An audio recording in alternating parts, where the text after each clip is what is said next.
ክፉ እሳቤ፣ ክፉ ንግግር፣ ክፉ መልእክትና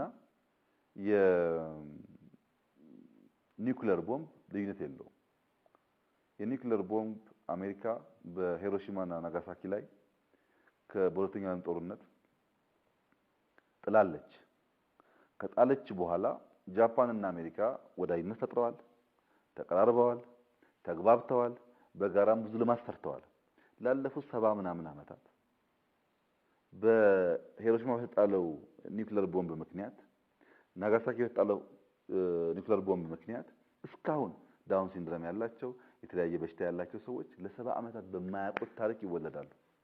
እስከዛይ ድረስ ጃፓን እዛ ያለው ራዲዬሽን ለመቆጣጠርና ለማጥፋት ያደረገችው ጥረት ሙሉ በሙሉ ስላልተሳካ ዜጎች አካል ጉዳተኛ ሆነው በደካማነት ይወለዳሉ። ኃላፊነት ሳይሰማው እንደፈለገ እንዳሻው የሚጥላቸው ነገሮች በልጆቻችን ላይ ዋጋ ያስከፍላሉ። ኢትዮጵያውያን ትናንት በነበረ ስህተት የምንጨቃጨቅ ህዝቦች ሆነን ትናንት ያለውን ማረም ሲገባን በትናንትና ውስጥ በሰዎች ድርጊት ጥፋትም ልማትም እንዳለ ማሰብ ሲገባን አንዳንዱ ትናንትናን የመላእክቶች ስራ ያደርገዋል። ኢትዮጵያን መላእክቶች መርተው አያውቁም፣ ሰዎች ናቸው የመሩት። አሁን ተጨማሪ መርዝ የሚጨምሩ ሰዎች አይታወቃቸውም እንጂ ልጆቻቸው ልክኛው እንደምንጨቃጨቀው ከ50 ከ40 ከ60 ዓመት በኋላ ደግሞ ልጆች የሚጨቃጨቅ ትውልድ እንፈጥራለን። በእኛ ሳያበቃ መርዝ የምናስቀጥል በሽታ የምናስቀጥል ሰዎች ነን። ይሄ እንዳይሆን ቆም ብሎ ማሰብ ያስፈልጋል።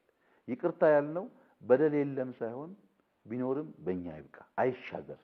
ልጆቻችን የዚህ በደል ጠባሳ የሚያርፍባቸው ቁስለት የሚታይባቸው የሚያማቸው መሆን የለባቸው፣ መቆም አለበት።